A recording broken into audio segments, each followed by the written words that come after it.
பின்னர் பாறை ஒன்றும் அதன் மீது அற்புதமான ஒரு எழுநிலை கோபுரம் ஒன்றும் அவன் காண்கிறான்.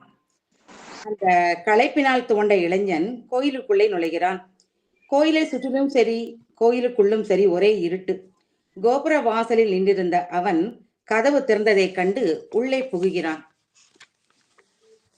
அங்கே மண்டி கிடந்த இருட்டிலே மண்டபத்திலே தெரிந்த மங்கிய விளக்கு ஒளியிலே அவன் அமர்ந்து விட்டான். மெல்ல மெல்ல இறைவனோடு இணைந்து கொண்டிருந்தவனுக்கு கண்ணை கூசும் ஒளி ஒன்று தென்பட்டது. அது திடீரென தோன்றி பெரிதாக விரிந்து விரிந்து பிரகாசமாகி அவனை ஆட்கொண்டது. எழுந்த அவன் கருவறையிலிருந்து வருவதாக எண்ணி அங்கே சென்றான். ஆனால் அங்கே அது தெரியவில்லை. உடனே மறைந்தும் விட்டது. அந்த ஜோதி அவனுக்குள் புதைந்தே போனது. 1896 வருடம் ஆகஸ்ட் 30 இதே நாள் தான், மாதம்தான் வேறங்க. அந்த கோவில் மண்டபத்திலே அமர்ந்து ஜோதி தரிசனம் கண்டவர்தான் யார் தெரியுங்களா உங்களுக்கு? பிற்காலத்தில் திருவண்ணாமலையிலே குரு ரமணராக அமர்ந்து அருள் வழங்கிய அள்ளல். அந்த வள்ளல் பெருமானை முதலிலே ஆட்கொண்டவர் நம் அரையணி நல்லூர் பெருமான் தான். மேலும் அம்பாள் கண்முன் தோன்றி வெங்கடராமனை திருவண்ணாமலைக்கு போகச் சொன்னதாகவும் கர்ண பரம்பரை தகவல் ஒன்று உண்டு. அந்த அரையணி நல்லூர் அந்த தலத்துக்கு ஏன் அப்படி பேர்னு பார்த்தீங்கன்னா, அரை என்றால் பாறை என்று அர்த்தம். அரை அணி நல்லூர் என்பது பாறை மீது அமர்ந்த அற்புதமான ஒரு எழுநிலை கோபுரம். அதனால் அந்த கோயிலானது நல்ல நன்மைகளை தரக்கூடிய ஒரு கோயில், அழகான கோயில் என்பதனாலே அந்த திருநாமம் அந்த ஊருக்கு. அந்த சுவாமியினுடைய திருநாமம் அரணிநாதேஸ்வரர் மற்றும் அதல்யநாதேஸ்வரர் எனும் ஒப்பிலாமணி. அது ஏன் அந்த பேர் தெரியுங்களா? ஓம் எனும் பிரணவ மந்திரத்தை அதற்குரிய துல்லியமான நாதத்தோடு ஈசன் உமையம்மைக்கு உபதேசித்ததால அதுல்யநாதேஸ்வரர் என்றும் அவர் வழங்கப்படுகிறார். மேலும் அந்த ஊருக்கு அரண் கண்ட நல்லூர் என்றும் ஒரு பெயர் உண்டு. கலோக்கியில சொன்னா அரகண்ட நல்லூர்பாங்க. அரண் சிவனாரை மிருகண்ட முனிவர் கண்ட தலம் ஆதலால் இந்த பெயர் அதுக்கு. மிருகண்ட முனிவருக்கு யோக சித்தியும் ஞான சித்தியும் அருளிய ஈசன் நீலகண்டமுடையார் என்னும் திருப்பெயரோடு எழுந்திருக்கும் இடமே இந்த அரகண்ட நல்லூர். நம்முடைய சம்பந்த பெருமான் பல தலப்பயணங்களை மேற்கொண்டார். அதுல அந்த 6வது தல யாத்திரையின் போது திரு ஆமாத்தூர், அப்புறம் திருக்கோவலூர் முதலான தலங்களுக்கெல்லாம் வழங்கி வழிபட்டு விட்டு பின் இந்த அரையணி நல்லூர் தலத்திற்கு வருகிறார். சம்பந்த பெருமான் பாறை மீது ஏறி அந்த கோவிலை வலம் வருகிறார். இப்போ தொலைவிலை திறந்த அண்ணாமலையார் விமானத்தை அந்த அடியார்கள் எல்லாம் காட்டி அருணாசல பெருமானுடைய பெருமைகளையும் உரைக்கிறார்கள். அங்கேயே சம்பந்தருக்கு அண்ணாமலையார் அருள் ஜோதி தரிசனத்தை காட்டினாராம். இப்ப கூட அண்ணாமலையில் ஏற்படும் கார்த்திகை மகா தீபத்தை அரையணி நல்லூர் குன்றின் ஒரு பகுதியிலிருந்து தரிசிக்கலாம். இங்கு வந்து வழிபட்ட சம்பந்தனுடைய பாத சுவடுகளை செதுக்கி பிற்காலத்திலே இந்த கோயிலின் பீடத்தின் மேல் அமைத்துள்ளார்கள் பக்தர்கள். ஞான சம்பந்தனின் பாதங்கள் வைக்கப்பட்ட பீடத்தில் இருந்து பார்த்தால் திரு அண்ணாமலையின் கம்பீரமான தரிசனத்தை காணும் பேரு நமக்கு கிடைக்கிறது. மேலும் தனி சந்நிதியில் திருஞான சம்பந்தர் தாளமேந்தி நின்ற கோலத்திலே காணப்படுகிறார். இந்த தென்மண்ணை ஆற்றினுடைய வடகரையில், சரியாக சொன்ன வடகிழக்கு பகுதியில திருக்கோவலருக்கு நேர் எதிர்ப்புறத்திலே இருக்கிறது இந்த தலம். பாறை மீது அமர்ந்த திருக்கோயில், தெற்கு ராஜகோபுரம் 7 நிலைகளுடன் கூடியது. சுமார் 160 அடி உயரத்தில் நிற்கும் கவின்மிகு கோபுரத்தினுடைய கம்பீரம் சொல்லி மாளாது. உள்ளே நுழைந்தவுடன் வெளிப்பிரகாரம் சப்பனிடப்படாத இந்த பாறை பிரகாரமாகவே இருக்கும். இதுல கோபுரத்தின் அருகில் கிழக்கு நோக்கிய அம்பாள் சந்நிதி, திறந்த முகமண்டபம், அதை எடுத்து முன்மண்டபமும் உள்ளன. இதை தாண்டுனா சிறிய இடைகளி, அதுக்கப்புறம் கருவறை, அர்த்த மண்டபம், அப்புறம் கருவறை. கருவறையிலே அழகிய ஸ்ரீ பொன்னம்மை, சௌந்தரிய கனகாம்பிகை, அருள்நாயகி நின்ற திருக்கோலம். பாத்தீங்கன்னா 5.5 அடி உயரத்திலே 4 கரங்களோடு அன்னையின் அற்புதமான காட்சியை நாம காணலாம். மேல்கரங்களில் சூலமும் தாமரையும், கீழ்கரங்களில் அஸ்த அந்த அபய வரதம் தாங்கியவள். அம்பிகை வழிபட்டு விட்டு வெளிப்பிரகாரத்தில் பலமாக தொடர்ந்தால் தென்மேற்கு மூலையில நிறுத்த மண்டபம். அந்த காலத்துல இங்கதான் வந்து சோழ மன்னர்கள் மலையமான் பெரிய உடையான் என்பவராலே கட்டப்பட்டது. இந்த நடனங்கள் எல்லாம் இங்கேதான் நடைபெறும் என்று சொல்லப்படுகிறது. இந்த மண்டபம் நல்லபடியா கட்டி முடித்தால் என் உயிரையும் தருவேன் என்று சொன்னானாம் ஒரு பக்தன். அவன் பேர் இளவன்மதி சூடினான். அதே மாதிரி அந்த கட்டடம் நல்லா கட்டி முடிச்சதுக்கு அப்புறம் தன் இன்னுயிரும் மீந்தான் என்பது ஒரு செய்தி. அப்புறம் மேற்கு சுற்றின் மையத்துல வந்தீங்கன்னா கொடிமரமும் பலிபீடம் இருக்கிறது. அப்படியே பாறை சார்ந்த வடக்கு மற்றும் கிழக்கு பிரகாரங்களை இப்படி சுற்றி வரலாம். தெற்கு சுற்றை மீண்டும் அடையும் போது அருணாசலேஸ்வரர் சந்நிதி அழைக்கிறது நம்மை. அர்த்த மண்டபமும் கருவறையும் கொண்ட மேற்கு முக சந்நிதி, உள்ளே சிவலிங்கம், எதிரில் நந்தி, தம் சொந்த ஊரான அண்ணாமலையை பார்த்து கொண்டிருக்கிறாராம். தெற்கு சுற்றிலே அம்பாள் சந்நிதிக்கு பிற்பாக உள்வாயில் ஒன்று தென்படுகிறது. இதுதான் மூலவர் சந்நிதிக்கு செல்லக்கூடிய வழி. மேலே கைலை காட்சியினுடைய சிற்பம், ரிஷபாரூடருக்கு இருபுறமும் ஞான பிள்ளைகள். திரும்பி செல்லும் போது தெற்கு வழியாக செல்ல வேண்டும் என்று நமக்கு சொல்லப்படுகிறது. இங்கே உள்ள தல விநாயகர் தென்மேற்கு மூலையிலே காட்சி தருகிறார். வலம்புரி விநாயகர் இவர் கல்லிலே செதுக்கப்பட்டிருந்தாலும் சுவர் ஓவியமாக காட்சிப்படுகிறார். எங்கிருந்து பார்த்தாலும் நம்மளை பார்க்குற மாதிரியே அந்த இது அமைந்திருப்பது ஒரு அற்புதமான ஒரு கோலம்தான். அப்புறம் மேற்கு சுற்றிலே காசி விஸ்வநாதர் விசாலாட்சி அம்மன். இப்ப சுவாமி சந்நிதிக்குள் நுழையலாங்களா? முன்மண்டபம் நல்ல விசாலமானது. இதன் இடது பக்கத்திலே நடராஜ சபை. அந்த ஆடல் பாலானை வழிபட்டு சுவாமி சந்நிதி வாயிலுக்கு சென்றால் சிறிய நந்தி, துவாரபாலகர்கள், உள்ளே அதுல்ய நாதேஸ்வரர் எனும் ஒப்பிலாமணி ஈஸ்வரர், சுவாமி சுயம்புங்க. தேவா இறைவா செவனே எனும் முழக்கம் ஓவா அரையணி நல்லு உயர்வே என்று வள்ளல் பெருமனால் போற்றப்பட்ட ஸ்ரீ அரையணிநாதர் அவரை பாடி பரவி வணங்குகிறோம். கருவறையை சுற்றிலும் பார்த்தீங்கன்னா ஒரு அகழி அமைப்பு காணப்படுகிறது. இப்போ சமீப காலத்துல இது அப்படி சமதளமாக செய்துட்டு வராங்க. மேலும் 3 பிரகாரம்னு சொல்லுவாங்க. இந்த அகழி ஒரு பிரகாரம், இதை சுற்றி திருமாளிகை சுற்றோடு உயர தாழ்வாரம் ஒண்ணு இருக்குது. தவிர வெளிப்பிரகாரம் அந்த பாறை பகுதி. வடக்கு சுற்றின் மையத்திலே துர்க்கை வழக்கத்துக்கு மாறாக தென்முகம் நோக்கியபடி நிற்கிறாள். கேட்டதை கொடுக்கும் சாந்த வடிவினள். சனீஸ்வரர் காகத்தின் மீது காலை ஊன்றியபடி ஒய்யாரமாக இருக்கிறார். தல தீர்த்தம் பெண்ணையாறு நடுநாட்டின் 22 தேவார தலங்களிலே 12வது திருத்தலமாக இந்த அரையணி நல்லூர். பல்லவர் காலத்திலேயே இது நல்ல பிரபலமாயிருக்கணும்னு நினைக்கிறோம். ஏன்னா ராஜகோபுரத்தின் அடிவாரத்தில் பாறையை குடைந்து பல குடவரை கோயில்கள் காணப்படுகின்றன. பஞ்ச பாண்டவர்கள் வனவாசத்தின் போது இங்கேதான் தங்கியிருந்தார்கள் என்றும், அப்புறம் அவங்க அப்படியே வனவாசம் முடிந்து 18 நாள் போருக்கு பின்னால நாட்டை திரும்ப பெற்று அப்புறம் பட்டாபிஷேகம் முடிந்ததும் குடும்பத்தோடு மீண்டும் இங்கே வந்து வழிபட்டு சென்றார்களாம். இந்த பாண்டவர்கள் இந்த இறைவனை வழிபட்டு சென்று இழந்த நாட்டை மீண்டும் பெற்றது போல பதவி, சொத்து, சுகம் இழந்தவர்கள் இங்கு வந்து வழிபட்டால் இறைவன் அருளால் மீண்டும் அவற்றை பெறலாம் என்பது ஒரு ஐதீகம். சரி, இனி காந்தார பண்ணில் அமைந்த இந்த தல பதிக பாடல்களை சற்று சிந்திக்கலாமா? இந்த பாடல்கள் எல்லாத்திலுமே சுவாமியுடைய பெருமைகளை, அவருடைய கருணையை, அறக்கருணை, மரக்கருணை எல்லாத்தையுமே இங்க அற்புதமாக சொல்லி அவற்றை வணங்குவதனால நமக்கு என்ன பலன் என்பதையும் இந்த பதிகத்திலே சொல்லி வருகிறார். அந்த வகையில முதல் பாடலை கேளுங்கள். பீடினால் பெரியோர்களும் பேதமை கெட தீதிலா வீடினால் உயர்ந்தார்களும். வீடிலார் யாரு? சுவாமி. 2வது இளவெண்மதி சூடினார், 3வது மறை பாடினார், 4வது சுடலை நீர் அணிந்தார், 5 அழல் ஆடினார். இப்படிப்பட்ட அரையணி நல்லூர் அங்கையால் தொழுவார்களே என்று பெருமானை அற்புதமாக நமக்கு அடையாளம் காட்டுகிறார். முதல்ல என்ன சொல்றார் பாருங்க, வீடிலார் என்று சொல்கிறார். வீடிலார்னா அழிவில்லாதவர் என்று. ஏன்னா மகா பிரளய காலத்திலே உயிர்கூட்டங்களும் சரி, ஜடக்கூட்டங்களும் சரி எல்லாமே அழிந்து போய்விட அப்ப யாராவது மிச்சம் இருப்பாங்களா என்று கேட்டால் நம்முடைய சிவபெருமான் மட்டும்தான் இருப்பார். இதை நம்முடைய அப்பர் பெருமானின் திருவாக்கிலும் நாம் காணலாம். 100 கோடி பிரம்மர் நொந்தினர் 6 கோடி நாரணன் அங்கனே, எழுகடல் மணலை எண்ணிடில் இந்திரன் ஈரில்லாதவன் ஈசன் ஒருவனே. அழிவில்லாதவன் யாருன்னா பெருமான் ஒருத்தர் தான். அது போலத்தான் 4ஆம் திருமறை பொது விருத்தத்திலே ஒரு இதுல சொல்லுவாரு, இந்த பிரளயம் சொல்லும் போது தீயாலையோ கடல் பொங்கியோ வரலாம். அப்படி கடல் பொங்கி பிரளயம் கொண்ட போது பிரம்மலோகம், விஷ்ணுலோகம் எல்லாம் அழிஞ்சு போச்சான். அப்படி அழிஞ்சு போகும்போது அங்கே இருக்கக்கூடிய பிரம்மாவும் விஷ்ணுவும் நாம் வணங்கும் தெய்வமாக இருந்தாலும் அவர்களும் அழிந்து போகிறார்கள். அந்த அழிந்து போனவங்களுடைய உடம்பை எடுத்து அந்த தசை நீக்கிய எலும்பு கூட தன் தோளில இறைவன் போட்டுக்கொண்டு அப்படியே வராராம். வந்தவர் சும்மா வரதில்ல, மறுபடியும் நல்வீணை வாசிக்கிறார் என்று சொல்கிறார். இந்த வீணைங்கிறது என்னங்க? அதில் எழுதக்கூடிய நாதம். நாதம்ங்கிறது சப்தம். சப்தத்திலிருந்தான் உலகம் தோன்றுகிறது. சயின்ஸ் சொல்லுறீங்களா, பிக் பேங் தியரி, சப்தத்திலிருந்தான் உலகம் தோன்றியது என்று. அப்படித்தான் சுவாமியினுடைய வீணையை வாசிக்கிறதுனால இந்த உலகம் மீள தோன்றி இந்த உயிரெல்லாம் மீண்டும் தாங்கள் செய்த வினைக்கேற்ப பலனை அனுபவித்து வினையெல்லாம் கழிச்சிட்டு மீண்டும் தன்னை சேர வேண்டும் என்பதற்காகவே பெருமான் அவர்களை மீண்டும் புனர் உற்பத்தி செய்கிறாராம். இப்படி சொல்வதை ஆதிசங்கரரும் தன்னுடைய சௌந்தரிய லகரி பாடல் 26 வழி உறுதி செய்கிறார். அதுல அவர் சொல்றாரு, பாட்டுடைய பொருள் பாருங்க.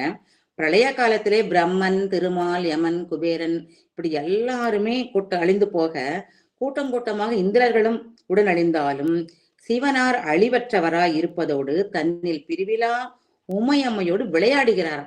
விளையாடுன்னு என்னங்க, காத்தும் பறந்தும் மறந்து விளையாடிமாங்க, இதெல்லாம் ஐந்தொழில் தான் செய்யறார். அப்போ சுவாமி தான் அழிவற்றதாக இருப்பதோடு அம்மையை கொண்டு ஐந்தொழில் செய்வித்து இந்த உயிர்களுக்கு மீண்டும் ஒரு பிறவியை கொடுக்கிறார். தாய்மான சுவாமிகளும் இப்படி இறைவனை நித்தமாய் ஒன்றாய் நிரஞ்சனமாய் நிற்படமாய் சுத்தவெளி நீ வெளியாய் தோன்றிடவும் காண்பேனோ என்றெல்லாம் புலம்புவார். அப்புறம் சுவாமி என்ன சொல்றாரு பாருங்க, இளவெண்மதி சூடியவனே என்கிறார். இது எல்லாமே சரி என்னுடைய அடையாளங்கள் தான். இது நமக்கு என்னத்தை காட்டுது? நாமளும் அந்த ஆன்ம வர்க்கங்களும் பெரிய தப்பை செய்தால் கூட அதை உணர்ந்து மன்னிப்பு கேட்டால் எப்படி அந்த மதிக்கு இறைவன் தன்னுடைய ஞான சடையில இடம் கொடுத்தானோ அது போல நம்மையும் உயர்ந்த இடத்தில் வைப்பான் என்று அவனுடைய பேரருளை அந்த இளவெண்மதி சூடியவனே என்ற சொல்லின் மூலம் சம்மத பெருமான் நமக்கு காட்டுகிறார். அப்புறம் சொல்றாரு, மறையை பாடியவரேங்கிறாரு. மறையை தோற்றுவித்தார் தான்.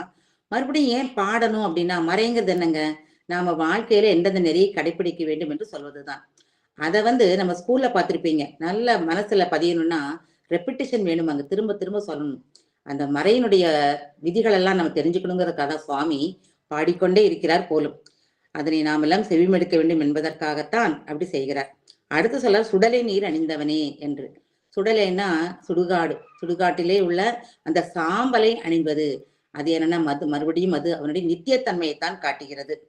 அதே மாதிரி இந்த சுடலை நீர், அந்த வெந்த சாம்பல் நீரை நம்மால நெத்தியில் பூச முடியாது, அதனுடைய பேராற்றலையும் காட்டுகிறது என்று சொல்லலாம். அழல் ஆடினானே என்று கடைசியாக போற்றுகிறார். அழல்னா தீயிலே ஆடியவன், நெருப்பிலே ஆடியவன். அது எல்லாம் நம்மளால முடியுமா? சும்மா ஆடுறதே கஷ்டம், இதில் நெருப்பில் ஆட முடியுங்களா? அது பேராற்றலை காட்டுகிறது, அவனுடைய குணத்தை காட்டுகிறது. இப்படி அழலாடினார் என்று சம்மத பெருமான் சொல்வது காரைக்கால் அம்மையாரது வாக்கை நமக்கு நினைவுறுத்தும். இறைவன் ஆடிய பலவித கூத்துக்களை பற்றி சொல்லும் போது அவர் குறிப்பிடும் சம்ஹார தாண்டவம் நினைவுக்கு வரும். தம் மூத்த திருப்பதிகம் 1 சொல்லுவாரு, தாழ் சடை 8 திசையும் வீசி அங்கம் குளிர்ந்து அனலாடும் எங்கள் அப்பன் என்று சொல்லுவார்.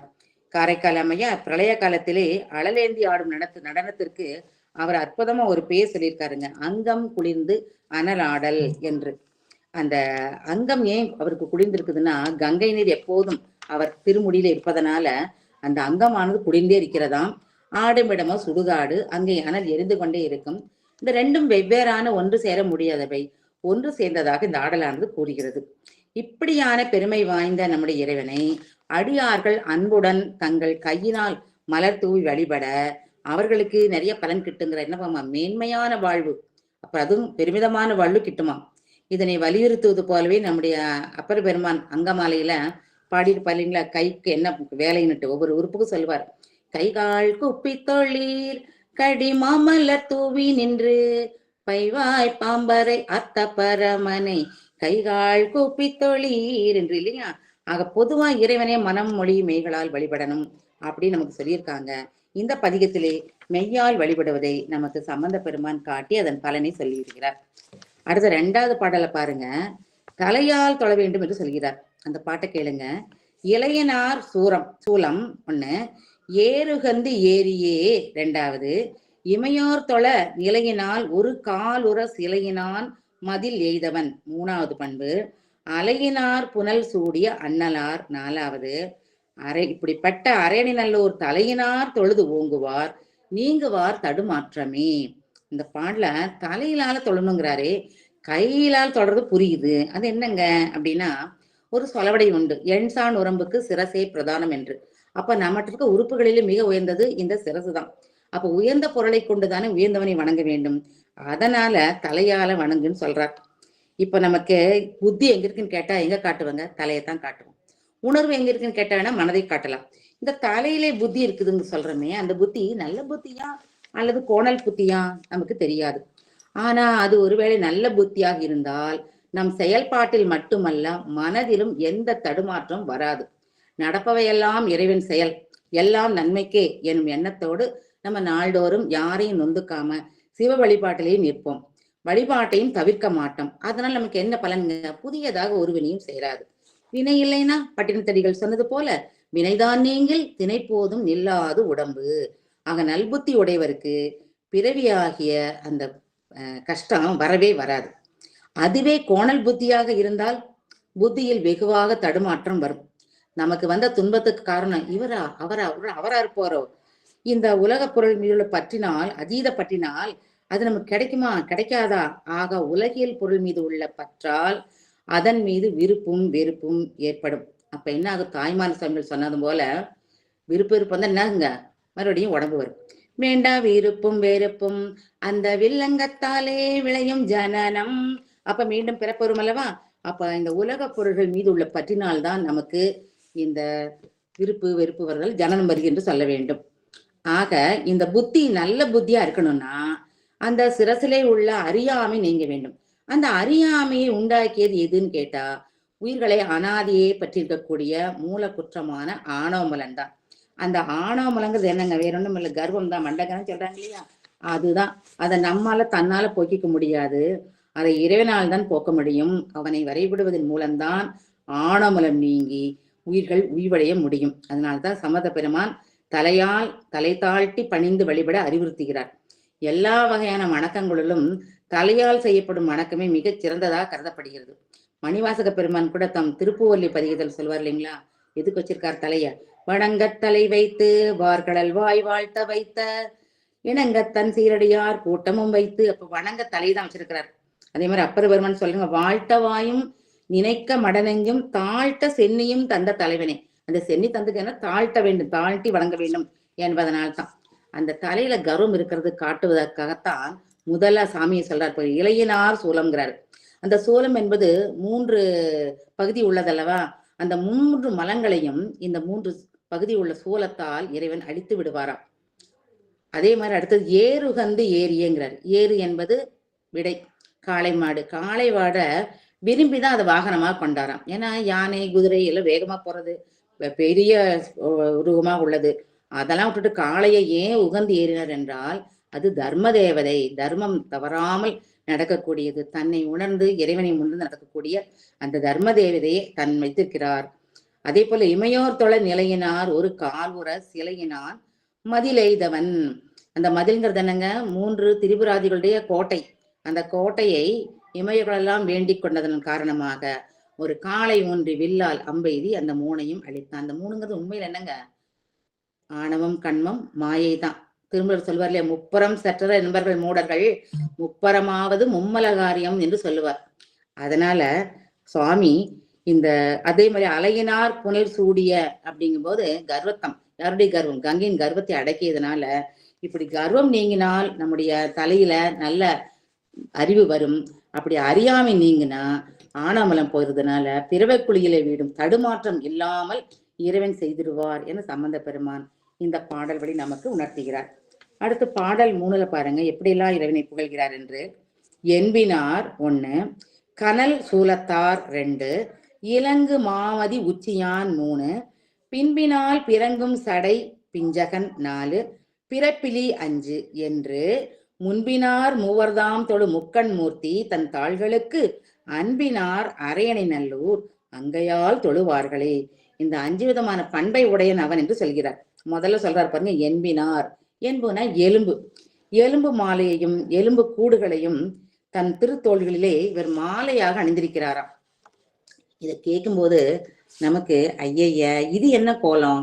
ஈசன் என்றாலே எல்லா ஐஸ்வர்யங்களும் உடையவன் ஆயிற்றே, சிவன் என்றாலே மங்களமானவன் ஆயிற்றே, இவர் என்ன மங்களம் இல்லாம இறந்த உடம்புகளை போய் கொண்டே தலையில கழுத்துல போட்டிருக்காரே அப்படின்னு நமக்கு தோணும். நமக்கு இன்னும் தோணுதாமா, இவருக்கு சொக்கத்தங்கமே மலை போல குவிந்திருக்கிறது.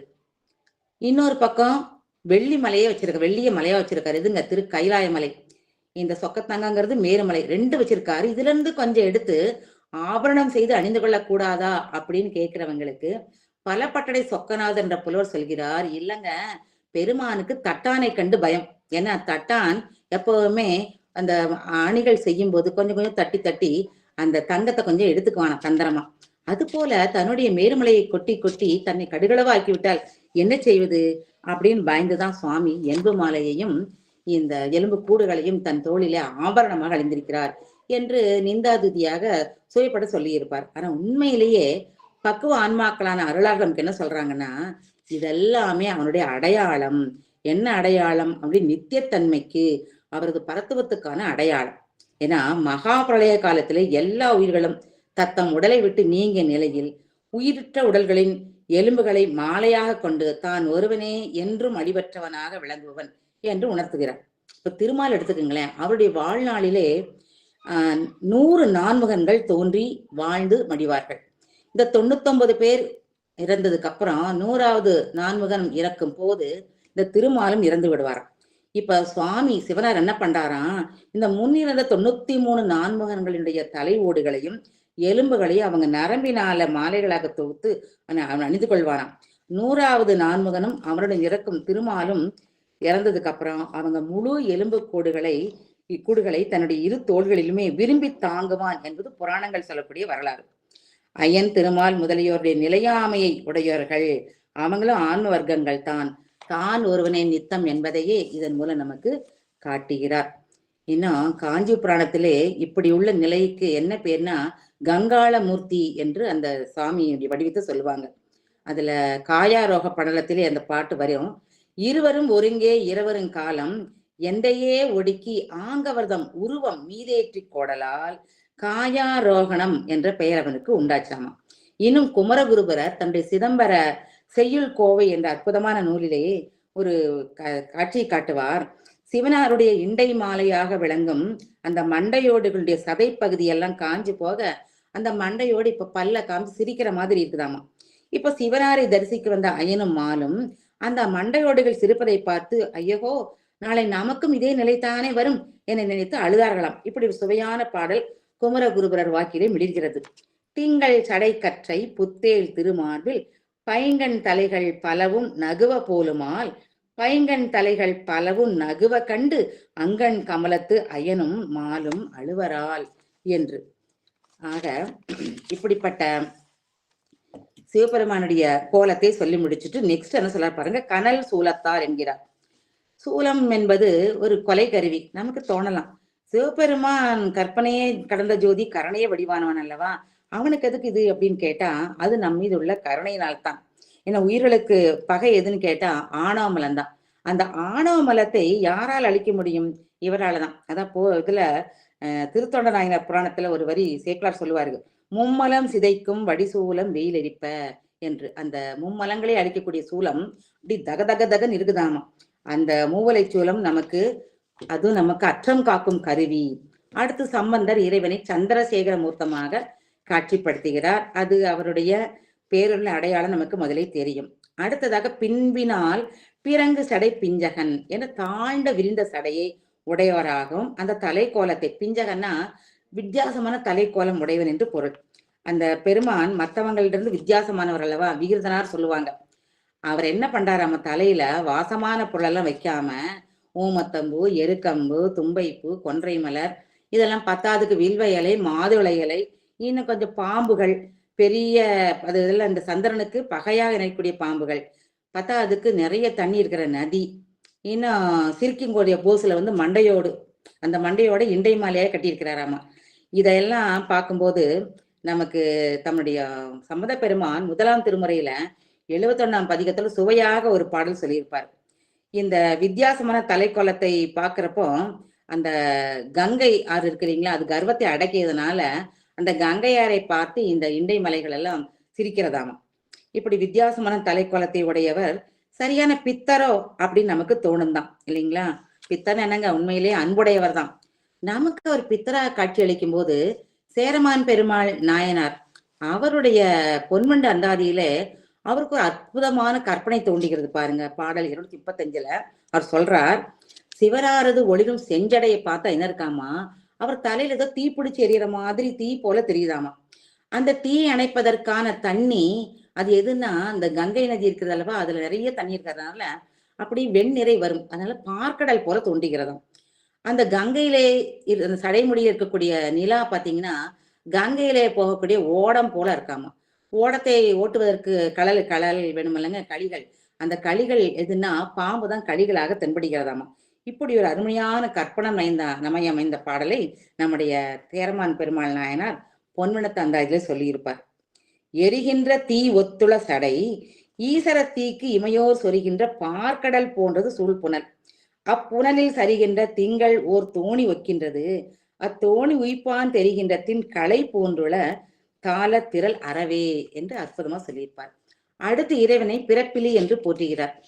மணிக்க சொல்வர்களை போக்கும் வரவும் புணருமிலா புண்ணியனே, அவனுக்கு போக்கும் கிடையாது வரவும் கிடையாது. நம்ம சொல்றதை விட சமணரான இளங்கோவடிகள் சொல்கிறார், பிறவா யாக்கை பெருமான் என்றெல்லாம் அவரை பெருமையாக பேசுகிறார். அதனால அவருக்கு அந்த பிறப்பு இறப்பு கிடையாது. அதனாலதான் நாமெல்லாம் அவர்கிட்ட போய் எனக்கு நீங்க பிறவாமையை உங்களை போல தர வேண்டும் என்று வேண்டிக் கொள்கிறோம் இல்லையா? ஏன்னா அவரே சிக் பர்சனா இருந்தா அவர்கிட்ட போய் நம்ம கேட்க முடியுமா டாக்டர் கிட்ட? ஆக இந்த வைத்தியநாதீஸ்வரர் எப்படிங்க, பிறப்பு இறப்பு என்ற பிணி இல்லாதவர். அதனாலதான் நம்மளும் போய் வரை கேட்கிறோம். ஆக இப்படிப்பட்ட திருமேனி கொண்ட பெருமானை கையூப்பி தொழும் அடியார்கள் அவனின் அன்பை பெற்றவர்கள் என்கிறார் நம்முடைய சம்பந்த பெருமான். அடுத்து 4வது பாடல். விரவு நீரு பொன் மார்பினில் விளங்க பூசிய வேதியன் 1. உறவு நஞ்சமுதாக உண்டு உறுதி பேணுவது 2. அன்றியும் அரவு நீள் சடை கண்ணியார் அண்ணலார்.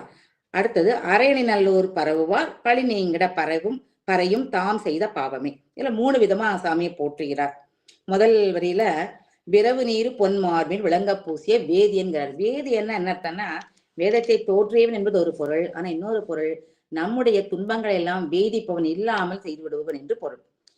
அப்படிப்பட்ட வேதியின் கோலத்தை சம்பந்தர் எப்படி சொல்றாரு பாருங்க. விரவு நீர் பொன் மார்பினில் விளங்க பூசியவன்.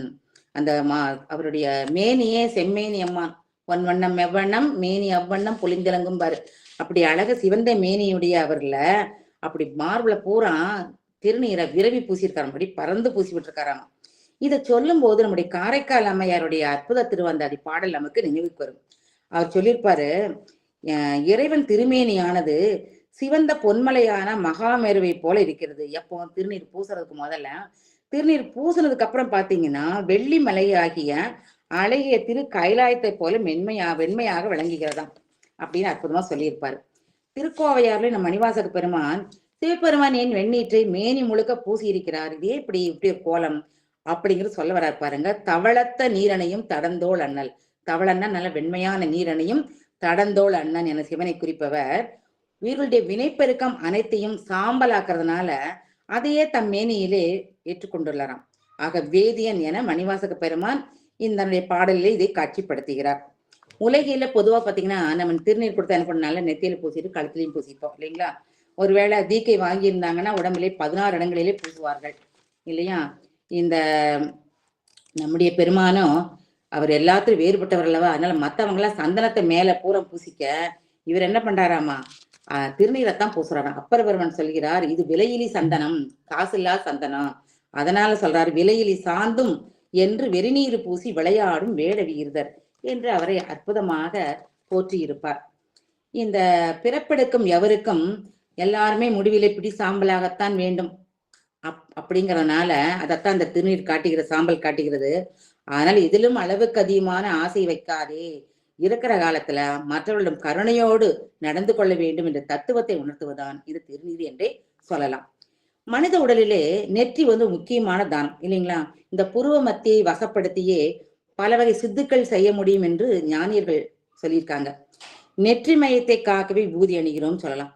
நம்ம உடம்புல 6 சக்கரம் உண்டு இல்லைங்களா? அதுல இந்த கழுத்துக்கு விசுத்தி என்று பெயர், இது ஆக்ஞை இல்லைங்களா? இந்த 2மே முக்கியமான சக்கரங்கள். இதுக்கு பின்னாலதான் பிட்யூட்டரி இருக்குது, இந்த கழுத்துலதான் தைராய்டு இருக்குது. அதனால இங்க திருநீரை பூசுவதனால அது அந்த சுரப்பிகளை தூண்டி விடுதான், சயின்டிபிக்கா சொல்லியிருக்காங்க, கண்டுபிடிச்சிருக்காங்க. அதே மாதிரி நெத்தில திருநீர் பூசுறதுனால சூரிய கதிர்களை உள்வாங்கி நம்ம உடம்புக்குள்ள செலுத்துதான். ஸோ டி வைட்டமின் கிடைக்குது போல. ஆக திருநீரு அப்படி அற்புதமான ஒரு மருந்துன்னே சொல்ல வேண்டும். அடுத்து சொல்றாரு, உறவு நஞ்சமதாக உண்டு உறுதி பேணுவது என நஞ்சுண்ட கடனின் கோலத்தை காட்டுகிறார். நம்ம சுந்தரர் சொல்வார்ல, நஞ்சை அவரு விருப்பப்பட்டுதான் சாப்பிடாரு. அலந்தான் உகந்து அமுது செய்தானே ஆதி அமரர் தொழுதேத்தும் என்றெல்லாம் பாடுவார் இல்லைங்களா? பெரிய புராணத்திலே ஏகொன் கலிக்காம நாயனார் அதுல புராணத்துல சேக்கலார் சுவாமிகள் சொல்வார் சாமிய, விண்ணாழ்வார் அமுதுண்ண மிக்க பெரு விடமுண்ட கண்ணாளா என போற்றி இருப்பார். இப்படி கொடிய நஞ்சை அமுதாக உண்டு உலகிற்கு அழியாமை தந்தவன் என போற்றுகிறார். அப்புறம் சொல்றாரு, அரவு நீள் சடை கண்ணியார் அண்ணலார். அவருக்கு நீண்ட தாழ் சடை உண்டு. அதுல அழகா என்ன பண்ணிருக்கிறாமா, பாம்பை சூடி இருக்கிறாராம். பாம்புன்னா படையும் நடுங்கும்பாங்க. ஆனா இவரோ மேனில எங்க பார்த்தாலும் பாம்பு தான். காரைக்கால் அம்மையார் தன் அன்பு மீதூர தாயன்பு மீதூர சொல்லுவாங்க சாமியை பார்த்து, கோள் நாகம் பொன்முடி மேல் சூடுவது எதுக்காக? கோள் நாகம் கொலை நாகம். உன்னை கொல்ல வந்தது அல்லவா அந்த இவங்க அனுப்பின நாகம், யாருங்க, தாரகாமுனிவன் அனுப்பின நாகம். ஆனா அதை ஏன்பா நீ சூடி இருக்கிற? அந்த பாம்பு சும்மா இருக்கா பாரு, அது அப்படியே தடை மீது சும்மா இருக்கிறது அப்படியே சொல்ண்டு சொல்ண்டு வருது. காற்றை போல் சுரண்டு வந்து அது நிலவொளியால் விளங்கும் பிறை சந்திரனை தேடி பிடிப்பதற்காக சுற்றி வருகிறதாம். அப்படி ஒரு கற்பனை அழகா பாடியிருப்பார். இப்படி சிவனின் உடம்பில் காணப்படும் ஒவ்வொன்றும் ஏதோ ஒரு தத்துவத்தின் அடையாளம் தான். அந்த வகையில பாம்புங்கிறது நம்ம குண்டலினி சக்தி தான். நம்முடைய மூலாதார சக்கரத்திலே இந்த பாம்பு மாதிரி குண்டலினி சக்தியான ஒரு சக்தியானது சுருண்டு கிடக்காம இந்த யோக நிலை நிற்கும் போது அந்த சக்தியானது தூண்டப்பட்டு அது அப்படியே ஒவ்வொரு சக்கரத்துடைய மேல வந்து இங்க சகஸ்திர தாளம் இந்த மேல வந்துடும். அப்ப நமக்கு முக்தி கிடைப்பது எளிது என்று சொல்வார்கள். ஆக இப்படிப்பட்ட அண்ணலாம் சிவபெருமானை, அந்த அரணிநல்லூர் பெருமானை யாரெல்லாம் பரவி வழிபடுகிறார்களோ அவர்களது பழி பாவங்கள் எல்லாம் போய்விடும் என்று சொல்லியிருக்கிறார். அடுத்த பாடல் 5ஆம் பாடல் பாருங்க, அற்புதமானது. தீயினார் திகழ் மேனியாய் ஒண்ணு, தேவர்தாம் தொழும் தேவன் நீ, ஆயினாய் கொன்றையாய் அனல் அங்கையாய் அரியணி நல்லூர் மேயினார் தம் தொல்வினை வீட்டினாய், வெய்ய காலனை பாயினாய் அதிர்கழலனாய் பரமனே அடி பணிவனே. பணிவேன்னு சொல்ற சமுத பெருமாளே என்ன சொல்ற பாருங்க. முதல்ல தீயினார் திகழ் மேனியாய், தீயை ஒத்த மேனியை உடையவனேங்கிறாரு. இவர் முதல் பாட்டுல தோடி சிவின் பாட்டுலையும் சுந்தரர் சொல்லுவார் பாத்தீங்களா, சுந்தரர் முதல் பாட்டுல சொல்லுவார், தன்னார் மதிசூடி தளல் போலும் திரு மேனியம்பர். அப்பர் பெருமானோ அந்த அப்பன்னி அம்மை நீ பதித்தல் சொல்வார் இல்லைங்க, தீவண்ணன் திரள் ஒரு கால் பேசாராயின் அப்படின்னு எல்லாருமே அவனை சொல்லும் போது பஞ்சபூதங்களிலே தீக்குதான் அவனுடைய மேனியை ஊர்மையாக சொல்லுகிறார்கள். இன்னும் 10 சங்க இலக்கிய நூல்ல சிறப்பாக சொல்லுவாங்க, எரி எள்ளு அன்ன நிறத்தன். எரினா தீ இருக்கு இல்லைங்களா, நெருப்பு, அது பரிகசிக்கப்படுவது போன்ற வண்ணம் உடையவனாமா இவர், அதை விட நல்ல சிவந்த நிறம் உடையவன் என்று அந்த நூல் சொல்லும். இப்ப தீயினுடைய நிறம் மட்டுமல்ல, அதன் குணங்களும் இறைவனுடைய குணங்களுக்கு ஒத்தது. அதனாலதான் அந்த பஞ்சபூதங்களை தீயை மட்டும் எனக்கு ஓமையாக சொல்கிறார்கள். இப்ப பாருங்க, உலக நன்மைக்காக அந்தணர்கள் செய்யும் வேள்விகளுக்கு நெருப்பு எப்படி இன்றியமையாததோ அது போல உலகர் உய்வடைய கற்பனை கடந்த ஜோதி கருணைய வடிவானோ நமக்கு முக்கியமானவன் அல்லவா. அவனின்றி ஒரு அணுவும் அசையாது. தெரியும் உங்களுக்கு. தீயானது எப்படி இருங்க, இப்போ மேல் நோக்கிதான் எரியும். எப்போதும் தனக்கு எது வந்தாலும் அந்த தூய்மையானது தன்னுள் பெய்யப்படும் பொருளை எல்லாம் தூய்மையாக்கிவிடும். மாசு இருந்தால் எரிச்சிடும். என்ன செய்யும், பக்குவப்படுத்தும், இணைக்கும். இதெல்லாம் நினைச்சு பாருங்க, சுவாமி நம்மளை பக்குவப்படுத்துகிறார், இணைக்கிறார். இதெல்லாம் பார்க்கும்போது அவருக்கு அந்த அருமையான ஊமைதான் அது. மணிவாசக பெருமான் அதனால்தான் ஜோதியே சுடரே சூழலி விளக்கே என்று இறைவனை மன உருகி அழைக்கிறார். இப்படியான தன்மைகளை தேவர்கள் எல்லாம் தொழுது ஏத்துகிறார்களாம். இன்னைக்கும் தென்கையில சொல்லப்படும் காளகஸ்தியில மத்தியானம் பாத்தீங்கன்னா தேவ துந்துபிகள் முழங்க அந்த பிரம்மன் முதலான தேவர்கள் எல்லாருமே வந்து அங்க இறைவனை வழிபடுவதாக சொல்லுவார்கள். அடுத்தது கொன்றை மலர் சூடியிருக்கிறான்ங்கிறார்கள். அது அவனுடைய அடையாள மலர், பிரணவ வடிவில் உள்ள மலர். அவனுடைய அடையாளம்னா இறைவன் மந்திர வடிவா இருக்கிறான் அப்படின்னு நமக்கு சாத்திரங்கள் சொல்லுகிறது. கொன்றை மலர் எப்படி இருக்குங்க, 5 இதழ் புற இதழ், உள்ள வந்து ஒரு சின்னதா அக இதழ் இருக்கும். அப்போ ஓம்காரத்தை உள்ளடக்கிய பஞ்ச அந்த பஞ்ச மந்திரம் சொல்லுவோம் இல்லையா, அதுன்னு. ஏன்னா நமசிவாய என்ற மந்திரத்தை எடுத்துக்கோங்களேன், 5 எழுத்துள்ள மந்திரம் தானே, அது இறைவனுடைய வடிவம் தானே, மந்திர வடிவம் தானே. நம்ம தெரிஞ்சிருப்போம். நம்ம நடராஜ பெருமனை பார்த்தா அவனுடைய திருக்காலானது நா என்ற எழுத்தை சொல்லும் போது அவர் திருக்கால் நம் கண்முன் தோன்றும். மா என்ற எழுத்தை உச்சரிக்கும் போது அவன் திரு வயிறு தோன்றும். சி என்போது திரு தோள்களும், வா என்போது அவனுடைய திருமுகமும், யா என்போது அந்த திருமுடியும் தோணும். அப்போ இந்த இறைவன் கொன்றை மலர் அவனுக்கு அடையாளமாக இருக்குதுன்னா அந்த கொன்றை மலர் அஞ்சலத்தை காட்டுகிறது. அது அப்படியே நடராஜ பெருமனை காட்டுகிறது. எனவே அவன் அடையாள மலர் சொல்கிறார்கள். அடுத்தது அனல் அங்கையாய் என சொல்றார். ஏன்னா உயிர்கூட்டங்களெல்லாம் இளைப்பாறும் பொருட்டு இறைவனர்களை ஒடுக்கம் செய்யும் தொழிலை அந்த கையானது நமக்கு சுட்டி காட்டுகிறது. அப்புறம் சொல்றாரு, நம் பல வினைகளை நீக்கினவனே என போற்றுகிறார். இந்த பலவினை என்னங்க, உலகில் இந்த உயிர்கள் பல பல பிறவிகளிலே செய்த வினைகள் எல்லாம் மூட்டை மூட்டையா நம்மகிட்ட சேர்ந்து கிடக்குது. அந்த மூட்டையிலிருந்து கொஞ்சம் வினையை எடுத்து கொடுத்து அதை இந்த பிறவியில அனுபவிச்சுட்டு வாங்குறாரு. அதான் பிராப்தம் சொல்லலைங்களா, அதுதான் பிராரத்தம் டெக்னிக்கலா சொல்லப்போனா. அந்த வினையை அனுபவிக்கும் போது நம்ம யாரையும் குற்றம் சொல்லாம, நம்ம யாரையும் நொந்து கொள்ளாம இருந்தால் உடல் உலாக கழிந்து விடும். இல்லைன்னா மறுபடியும் வினை சேரும். அதனாலதான் அந்த பல வினைகள். அப்புறம் அப்படியே இருந்துட்டா நம்ம பக்குவம் ஆயிடுவோம். பக்குவமான உயிர்களை தேடி இறைவனே மாநில சட்டை தாங்கி குருவாக வருவார். குருவா வர்றவன் இந்த உயிரை பார்த்தா அந்த கண் பார்வையால் சஞ்சுதிக்கையும் கண்ணால் பார்க்கக்கூடிய தீக்கை அப்படி பார்த்தாலே போதுமா நம்முடைய பலவினைகளை அப்படி எரிஞ்சு போயிடுமா. அதுதான் சொல்றார், நம் பலவினைகளை நீக்கினவன் என்று சொல்கிறார். அடுத்தது, வெய்ய காலனை பாயினாய், காலனை நீ பாய்ந்து கொன்றாய் அல்லவா அப்படிங்கிறார். நம்ம திருப்பரங்குன்றம் திருப்புகழும் முருகனை சொல்லும் போது, சினத்தொடும் சமன் உதைபட நிறுவிய பரர்க்கு உன் அன்புரு புதல்வ என்று பெருமான சொல்லும். அப்ப மார்க்கண்டேயருக்காக தான் இந்த காலனுக்கு கொடுத்த தண்டனை நம்ம நினைக்கிறோம். உண்மையிலே அப்படி அல்ல. அது உட்பொருள் என்ன தெரியுங்களா, நம்முடைய யமதர்மன் நல்ல நீதி பரிபாலனம் செய்பவன். அவனுக்கு கொடுத்த வேலை என்னன்னா, யாருமே இறைவனுடைய ஆணைப்படி அவர்களுடைய காலத்துக்கு தகுந்த மாதிரி நீதிக்கு தகுந்த மாதிரி உடலில் இருந்து உயிரை பிரிக்க வேண்டும் என்பதுதான். இப்ப இதை செய்யும் போது அவன் மனசுல தடுமாற்றம் வரக்கூடாது இல்லையா. அதுதான் சொல்றான், பெருமானே என்னுடைய திருப்பாதம் என் நெஞ்சிலே பட வேண்டும்ங்கிறான். ஏன்னா இந்த தலைங்கிறது அறிவுக்கான களம், இந்த நெஞ்சுதான் எதுக்கு களங்க, ஆசாபாசங்களுக்கு மன உணர்வுகளுக்கான களம். அப்போ இங்க தலையில வச்சா அறியாமை நீங்கும், திருவடிங்கிறத ஞானம். சோ இங்க தலையில வைக்கும் போது நம்முடைய அறியாமை போகும். இங்க நெஞ்சில வச்சா என்ன, ஆசாபாசங்களுக்கு நம்ம உட்பட மாட்டோம் இல்லையா. திருவடிய ஞானம் நமக்கு சொல்லிக் கொடுக்கும். அப்போ எங்கேயாவது போகும்போது யமதர்மன் தன்னுடைய ஆசைப்படி இந்த உயிர் எடுக்க வேண்டாம் நினைத்தால் அது சிவ அபராதம் ஆகிவிடும். நினைச்சாலே போதும் அபராதம் ஆகிவிடும். அதனாலதான் கேட்கிறார், உன்னுடைய திருவடி நெஞ்சில படணும், நான் எந்த தடுமாற்றம் இல்லாமல் உன்னுடைய செயலை யாரா இருந்தாலும் ஊனையுடன் ஈர்க்க வேண்டும் என்று வேண்டிக் கொள்கிறாராம். அவனுக்கு வேண்டுதலுக்கு இணங்கித்தான் சுவாமி 2-in-1 மாதிரி மார்க்கண்டேயருக்கும் அருளினார், இவருக்கும் அந்த பாதத்தை அவருடைய திருவடி தீக்கி தந்தார். அது அந்த கால் எந்த காலுங்க, இடதுகால்.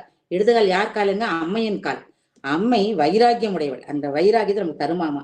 அதனாலதான் அப்படி சொல்றார். அடுத்தது கடைசியா சொல்றாரு, ஒலிக்கும் களல் அணிந்தவனே என போற்றுகிறார். களல்னா என்னன்னாக்க, அந்த காலத்து ராஜாக்கள்லாம் போர்க்களத்துல இந்த செயற்கரிய செயலை செய்த போர் வீரர்களுக்கு பாராட்டி பொன்னால் ஆகிய ஒரு அணிகலனை காலில் அணிவிப்பாங்களாம்.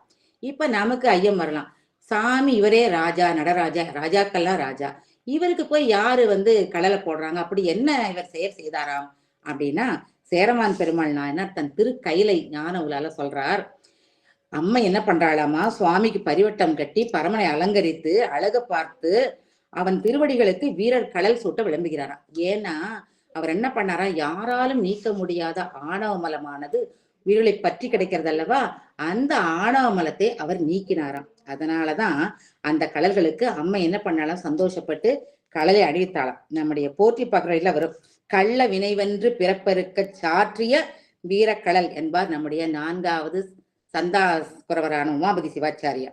இப்படிப்பட்ட பெருமானை சகலரும் பணிந்து போற்றுவதாக நம்ம சம்பந்த பெருமான் கூறுகிறார். அடுத்து பாடல் 6.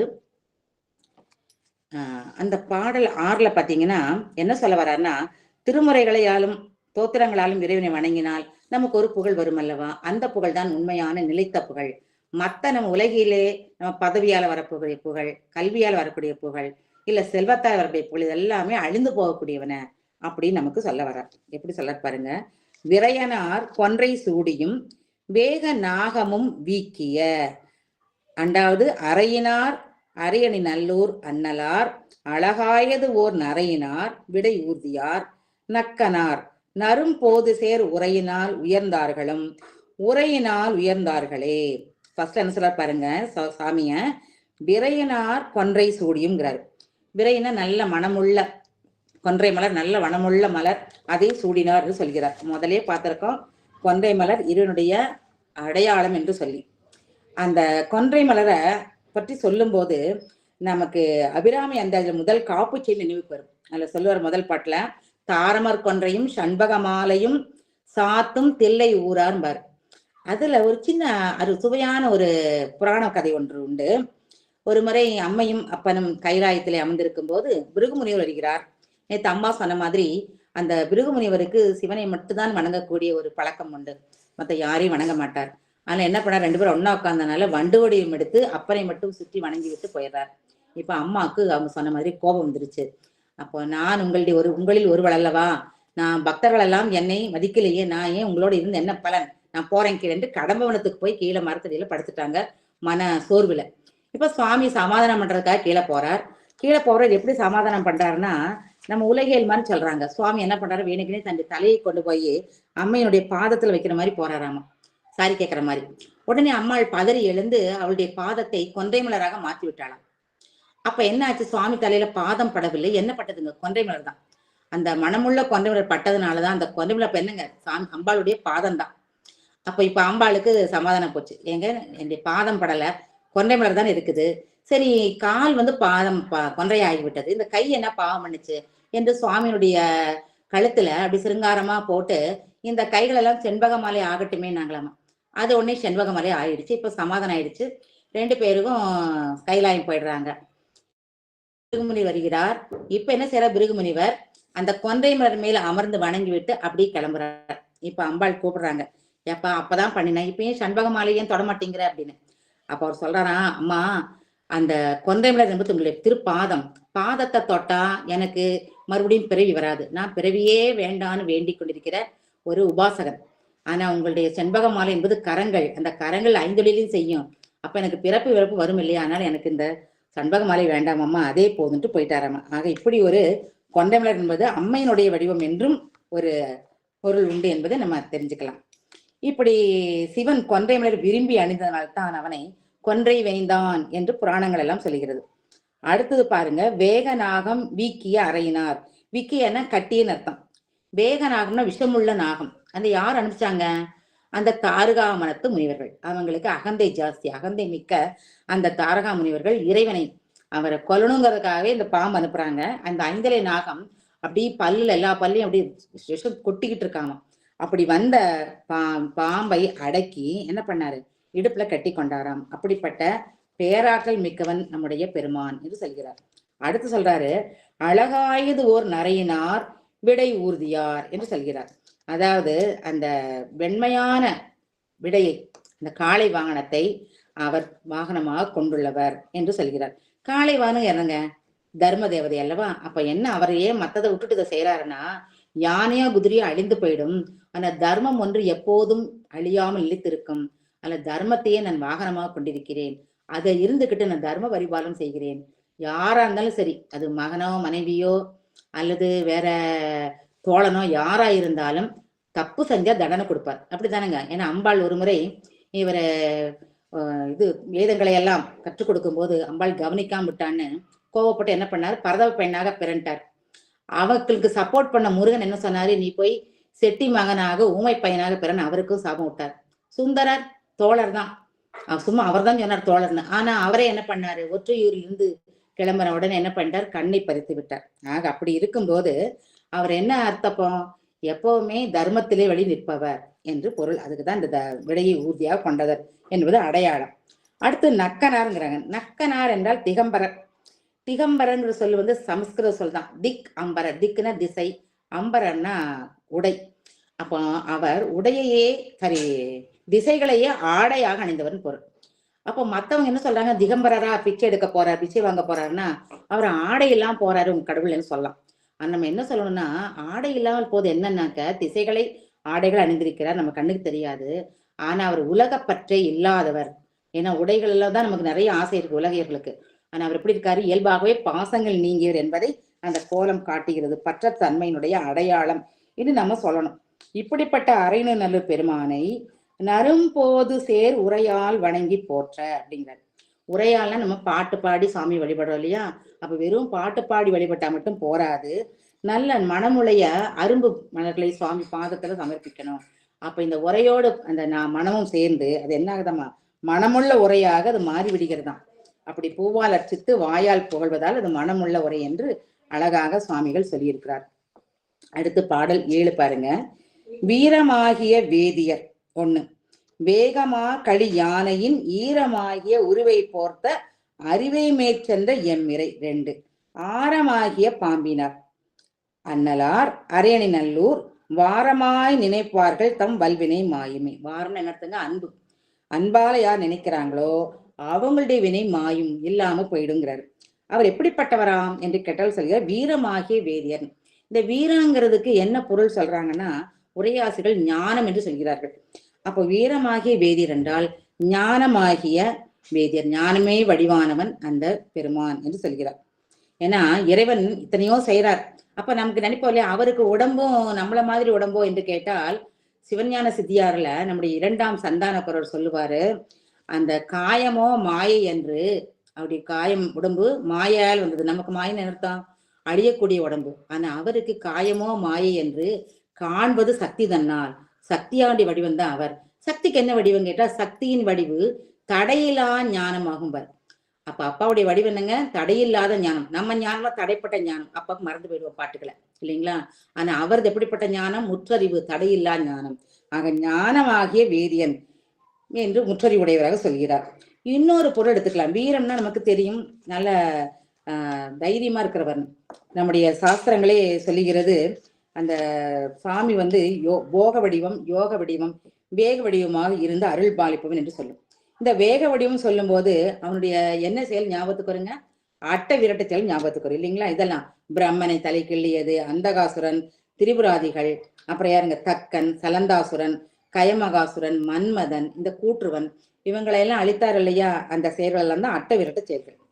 அந்த செயல்ல ரொம்ப வேகம் நிறைந்ததாக, உமையமையும் அஞ்சக்கூடியதாக உடைய ஒரு செயல் எதுனாக்க, யானையை உரி போர்த்தது, யானையை உரிச்சு எடுத்ததுதான். அதனாலதான் வீரமாகிய வேதியா என போற்றிய சம்பந்தர் தொடர்ந்து வேகமா களி யானையின் ஈரமாகிய உருவை போர்த்த அறிவை மேற்சென எம்மிரை என போற்றுகிறார் போல. இப்ப யானை உறுத்த செய்தி 2 விதமா சொல்லலாம். புராணக்கதைன்னு சொல்லும் போது அந்த தார்காவன முனிவர்கள் ஒவ்வொன்னா அனுப்புறாங்க, அதுல யானையும் ஒன்று. இப்ப சுவாமி என்ன பண்றாரு? யானையின் வயிற்றுக்குள்ள போய் அதை அப்படியே கிழிச்சு எடுத்ததோடு மட்டுமல்லாமல் அந்த தோலை தன் மீது போர்த்தி கொள்கிறார். அது என்ன பெரிய அதிசயமா கேட்டா, யானை அந்த பசுந்தோலை போத்துனா ஜன்னி இறந்து போயிடுவார்கள் யாரா இருந்தாலும். ஆனா நம்ம பெருமான் எப்படிங்க? சாவா மூவா பெருமான், அந்த விஷம் சாப்பிட்டே சாகல. அதே மாதிரி யானை தோல் போட்டால் அவர் சாக மாட்டார். அது அவருடைய நித்தியத்தன்மையை காட்டுகிறது, அதோடைய அந்த பரத்துவத்தை காட்டுகிறது என்று சொல்லலாம். இப்போ இன்னொரு உட்பொருள்னு சொல்லனாக்க, யானை என்ன கலருங்க? கருப்பு கலர். ஆணவம் என்று சொல்லக்கூடியது, அந்த கர்வம் என்ன கலராக நம்ம என்ன வண்ணமா சொல்லுவோம்? இருட்டா சொல்லுவோம், அது கருப்பு தான். அப்ப இங்க யானை ஆணவத்துக்கு உருவமாக அமைக்கப்படுகிறது, ஊமையா சொல்றாங்க. சொல்லிட்டு இந்த ஆணவத்தை யாராலையும் நீக்க முடியாது. பெருமான் எப்படி அந்த யானையின் உரியை போத்தாரோ அது போல ஆணவத்தையும் கிழித்து எடுத்தது நம்முடைய பெருமானுடைய பெரிய செயற்கிரிய செயல். அந்த நம்முடைய அம்மை ஞான வடிவு. அந்த ஆணவங்கிறது அஞ்ஞானத்தை, அறியாமை ஏற்படுத்தும். அதனால அம்மை என்ன செய்யறாளாமா? அந்த அஞ்ஞானத்தை பார்த்து அஞ்சுகிறாள். அதனாலதான் அஞ்சுகிறாள் என்று இங்கு சொல்லப்படுகிறது. சரி, அடுத்தது பாருங்க. பாம்பினை ஆரமாக அணிந்து அருளியவர் அப்படின்னு சொல்றார். பாம்பை ஆரமாக அணிந்தவர்னா 2 விதமா சொல்லணும். இப்ப காசியவர் கத்ரு தம்பதிகள் அவங்க அவங்களுடைய 1000 குழந்தைகள், அந்த குழந்தைகள் எல்லாம் கருடனுக்கு பயந்து சரணடைந்து சாமிகிட்ட கொடுக்குறாங்க. இப்ப சுவாமி அத்தனை பேரையும் மேல போட்டிக்கிறார். அந்த மூர்த்தத்துக்கு என்ன பேர் தெரியுங்களா? புஜங்கல் அளித மூர்த்தம். அளிதன்னா அன்பு, புஜங்கல் அளித மூர்த்தம்னு பேரு. ஆனா இந்த தாருகாவனத்து முனிவர்கள் அனுப்பிய பாம்பு இருக்கிறீங்களா, அதை கொண்டு இடுப்பிலே கட்டி கொண்டார் இல்லையா, அந்த மூர்த்தத்துக்கு என்ன பேர்னா புஜங்க திராச மூர்த்தம் என்று பெயர். அப்படி பெருமான் 2 விதமாக இருக்கிறார். இப்படிப்பட்ட வரம்பில்லாத ஆற்றலையுடைய அரையணி நல்லூர் பெருமானை மிக்க அன்போடு மன ஒருமைப்போடு யாரெல்லாம் தியானிக்கிறாங்களோ அவங்களது வலிய வினையை எப்படி இந்த யானைய கிழிச்சு எடுத்தாரோ மாதிரி வலிய வினையை அவர் மாய்த்து விடுவார், அது இல்லாமல் போய்விடும் என்று பெருமான் நமக்கு சொல்கிறார். அடுத்து பாடல் 8வது பாடல். தக்கனார் பெருவேள்வியை தகர்த்து உகந்தவன் தாழ்சடை முக்கனான் மறைபாடிய முதன்மையால் முனிவர் தொழ அக்கினோடு எழில் ஆமை பூண் அன்னலார் அரியணை நல்லோர் நக்கனார் அவர் சார்வலால் நல்கு சார்பிலும் நாங்களே அப்படின்னு ஒரு கேள்வி போடுறார். இப்ப என்ன சொல்றார் பாருங்க. முதல்ல பெருமானை சொல்லும் போது தக்கனார் பெரு வேள்வியை தகர்த்து உகந்தவன்கிறார். தக்கன்கிறது யாருங்க? சிவபெருமானே தனக்கு மருமகனாக வர வேண்டும் என்று கடுந்தவம் இருந்து பேற்றை பெற்றவன். ஆனால் என்னாச்சு? அவர் மேல உள்ள காழ்ப்பினால் அவர் என்ன பண்றான்? நம்ம வேதத்திலே சொல்லப்பட்ட விதிக்கு மாறாக அவரை ஒதுக்கிவிட்டு ஒரு வேள்வியை உண்டாக்குறான். எப்பவுமே சுவாமிக்கு வேதங்கள் என்ன சொல்லுதுங்க, நம்ம என்ன வாழ்க்கை நெறிமுறை எப்படி இருக்கணும் சொல்லுது. அப்ப தப்பான ஒரு நெறிமையை ஒருவன் கடைபிடித்தான் ஆனால் அதை தடுக்கணும் இல்லையா? அதுதானே சரி. அதனால சுவாமி என்ன பண்றார், அப்படி தப்பு செய்த அவன் அந்த வேள்வியானது மற்றவர்களுக்கு ஒரு உதாரணமாக தவறான முன் உதாரணமாக மாறிவிடக் கூடாதுங்கிறதுனால அவன் என்ன பண்ணாரா, அந்த வேள்வியை தகர்த்தார்னா முற்றுப்படாமல் செய்து விட்டார். அது எப்படி சந்தோஷமா தான் செய்தாராம். அதுதான் அப்பர் பெருமான் இதே மாதிரி சொல்லுவார் தன்னுடைய 6ஆம் திருமுறையில. அவன் தன் வேள்வி அளித்து உகந்து வையம் பரவ இருத்தல் கண்டேனே என்று புகழ்வார். அப்போ அது ஆச்சு. அடுத்தது பாருங்க, தாழ் சடைங்கிறாரு. நமக்கு தெரியும் சடை என்பது ஞானத்தின் அடையாளம். தாழ்ந்த சடையா இருக்கலாம் அல்லது குவிந்த சடையா இருக்கலாம். அப்படி தூக்கி கட்டிய சடைன்னா அது குவிந்த சடை, அது குவிந்த ஞானத்தை குறிக்கும். தாழ்ந்த சடைன்னு சொன்னா இந்த உலகாருக்கு தன்னுடைய ஞானத்தை அவர் பகிர்ந்தளிக்கிறார் என்று சொல்லப்படுவார்கள். அடுத்தது பாருங்க, முக்கணான் என்று சொல்கிறார். இந்த 3 கண் உடைய தெய்வம் யாருமே கிடையாது. அதனால அது இறைவனுடைய பரத்துவத்திற்கு ஒரு அடையாளம் அப்படின்னு சொல்லுவாங்க. மேலும் சொல்லுவாங்க 3 கண்ணா அவருக்கு பாருங்க, ஒரு கண் சூரியன், ஒரு கண் சந்திரன், ஒரு கண் அக்கினி. இந்த சூரியனும் சந்திரனும் தான் நம்ம உலகிற்கு ஒளியை கொடுக்கிறது. அந்த சந்திரன் ஒளி இருக்கிறதுனால தான் நல்ல மூலிகை செடிகளை நல்லா செழித்து வளர்கிறது. இந்த அக்னிக்கண் என்ன செய்யுதுன்னா அறக்கரணையும் மரக்கரணையும் செய்யறது அதுதான். அந்த கந்தபெருமானை தோற்றுவித்தது அறக்கருணை, மன்மதனை இருத்தது மரக்கருணை. ஆக அது அப்படிப்பட்ட கண் என்றெல்லாம் சொல்லுவார்கள். இப்படி இவங்கெல்லாம் பெருமையாக சொல்ல நம்ம அப்பர் பெருமானம் ஒற்றியூர் பதிகத்துல சொல்றாரு, யாருக்காவது அரக்கன் உண்டுன்னு கேள்விப்பட்டிருக்கீங்களா? ஒருத்தருமே கிடையாது. ஆனால் இமயவான் மகளான பார்வதியை மணந்து அவளை தன் ஒரு கூறாக கொண்ட நம்முடைய சிவபெருமானுக்கு இருப்பது ஒன்றை கண் தான். அவர் சொல்றார், ஒன்றை கண்ணன் கண்டி ஒற்றியூர் உரை உத்தமனே அப்படிம்பாரு. எப்படி பாருங்க, ஏன் ஒன்றரை கண்ணா? மொத்தம் அப்பருக்கு 3 கண்ணு, பாதி பாகம் கொடுத்தல 1.5 கண்ணா. இப்போ இந்த பலப்பட்டடி சொக்கநாத புலவர் சொல்றாரு, இல்லைங்க அவருக்கு இருக்கிறது அரைக்கண் தான்ங்கிறாரு. அது எப்படி அப்படின்னு பார்த்தா அவர் சொல்றாரு, முக்கண் அரனுக்கு முக்கண்ணன் என்று முனிவர் நல்ல பெரியவங்கெல்லாம் சொல்லுவாங்க. ஆனா அவருக்கு இருப்பது அரைக்கண் தான். ஏன்னா அந்த 1.5 கண்ணுல ஒரு கண்ணானது வேடன் கண்ணப்பனுடைய கண்ணாயிற்று என்று நிந்தாதிதியாக சுயப்பட சொல்லி இருப்பார். ஆக இப்படி முக்கணன் என்று சொல்கிறார். அடுத்து சொல்றாரு பாருங்க, மறை பாடிய முதன்மையால் முனிவர் தொழ.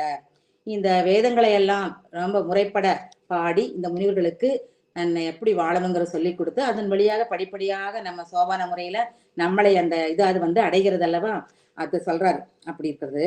அக்கினோடு எழில் ஆமை பூன் அண்ணலாருங்கிறார். அக்குன்னா ஒரு பொருள் எலும்பு, இன்னொன்னு ருத்ராட்சம் சொல்லுவாங்க. இந்த இடத்துல அக்கினோடு எழில் ஆமை பூன் அப்படின்னு சொல்றதுனால எலும்பு மாலையோடு ஆமை ஓட்டையும் அணிந்திருக்கிறார் என்று சொல்ல வேண்டும். ஆனா அவர் எதை அணிஞ்சாலும் அழகுதாங்க அப்படிங்கிறார் அப்பர் பெருமான் திரு நாரியூர் பதிகத்துல. வீறு தானுடைய வெப்பன் மடந்தையோர் கூரன் நம்பனுக்கு 6 சுடலும் அம்மா அழகிதே, நஞ்சை அள்ளி உண்டதும் அம்மா அழகிதே, அக்கின் ஆரமும் அம்மா அழகிதே அப்படி சொல்றதுனால இந்த ஆமை ஓட்ட சாமி போண்டதுனால அந்த ஆமை ஓடுங்கிறது என்னங்க, திருமாலுடைய கர்வத்தை அளித்ததுடைய அடையாளம். அந்த ஆமை ஓடு எப்படி இருக்குது, அமை அணிந்ததுனால ரொம்ப எழில் பெற மிக அற்புதமாக இருக்கிறது.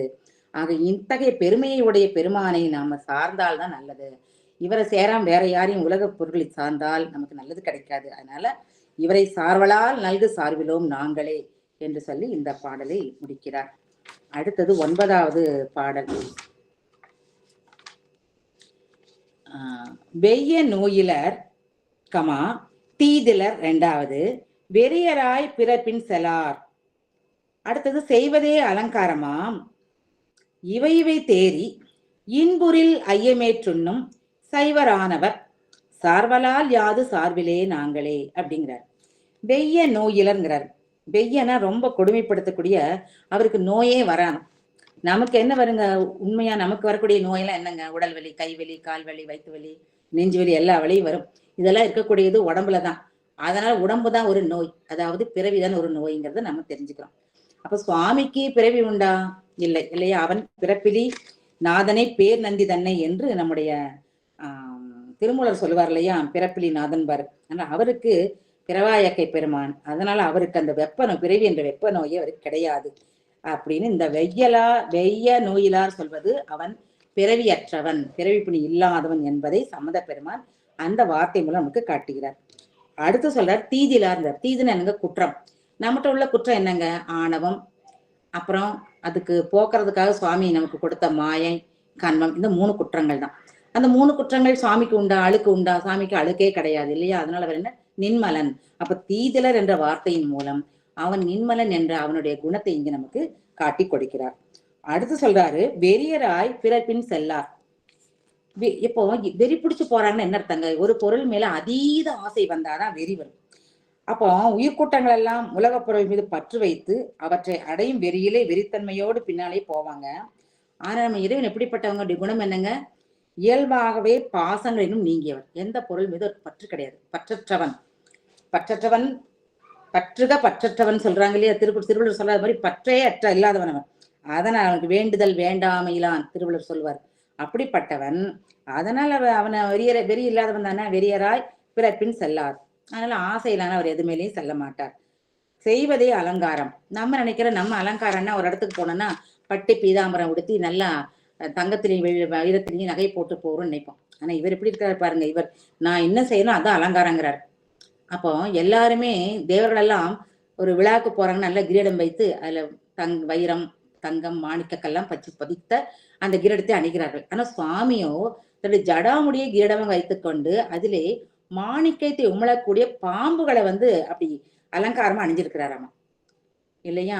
அந்த கற்கள் எல்லாம் அதுதான் அவருக்கு கல்லாகணும். அப்புறம் உடம்பு பூரம் பாம்பாரணம் அணிந்து புஜங்கனாய், மேலும் சடைமொழியில் ஒன்றுக்கொன்று புறன்பாடுடைய பாம்பு, அப்புறம் அதே மாதிரி மதி, கங்கை, இன்னும் யாரும் விரும்பாத அந்த பூக்கள் எல்லாம் சூடியிருக்கிறாராம். இதுதான் அவருக்கு பிடித்த அலங்காரம். இதைத்தான் நான் செய்வேன். ஏன்னா அந்த மலர்கள் எல்லாமே மூலிகை மலர்கள், யாருமே எதையும் ஒதுக்கக்கூடாது என்பதற்கு ஒரு அடையாளமா வச்சிருக்கார். அப்புறம் சொல்றாரு இன்புரில் ஐயம் ஏற்று உண்ணுங்கிறாரு. ஐயம்னா பிச்சை ஏற்பது.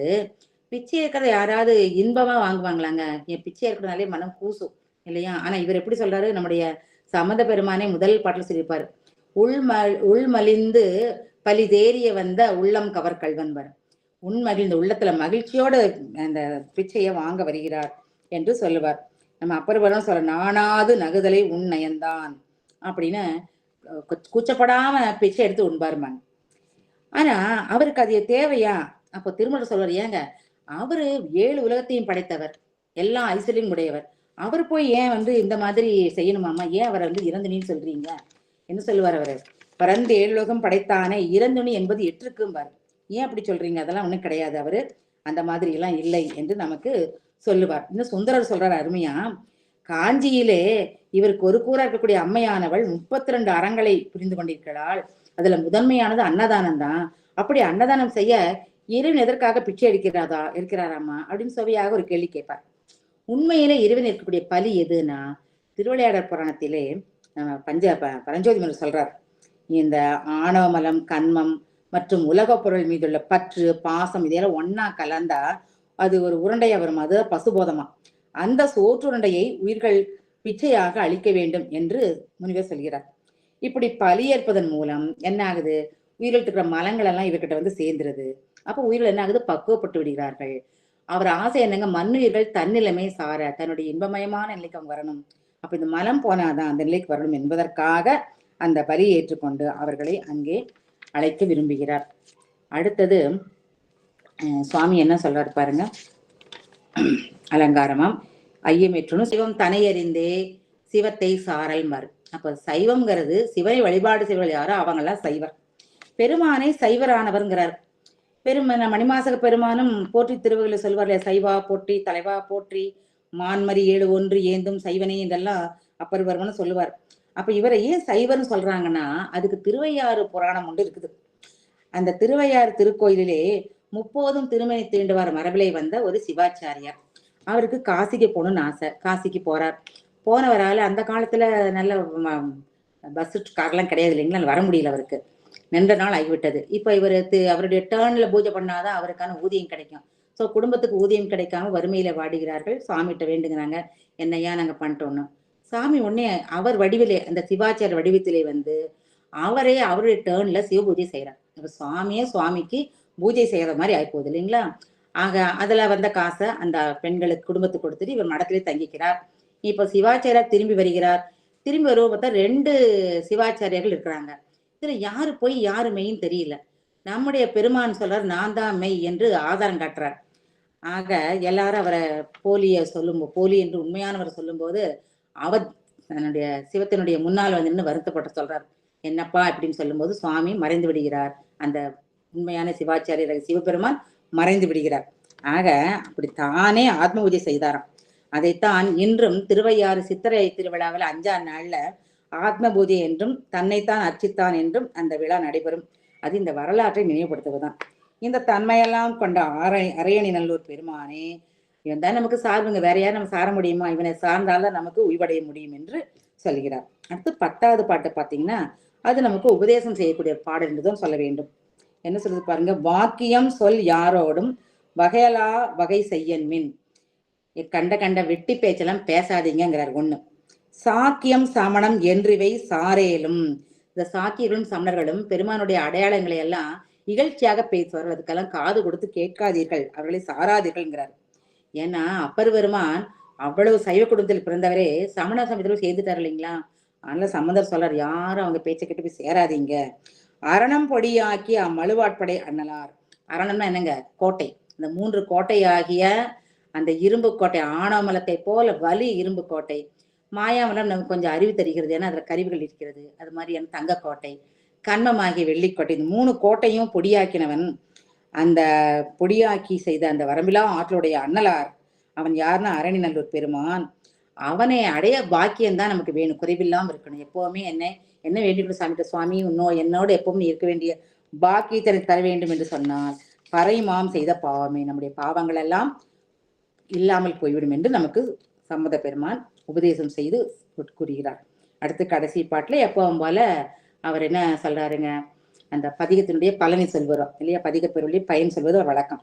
அவர் என்ன சொல்றாரு, நான் சொன்ன இந்த 10 பாட்டையும் யாரெல்லாம் சரியா பாடி இறைவனை போற்றி வெறும் பாடக்கூடாது, உணர்ந்து, அதனாலதான் பொருள் சொல்றோம், உணர்ந்து பாடி பழகினால் என்ன பெருமாமா, அவர்கள் கேடில் வாழ்பதி பெறுவரே.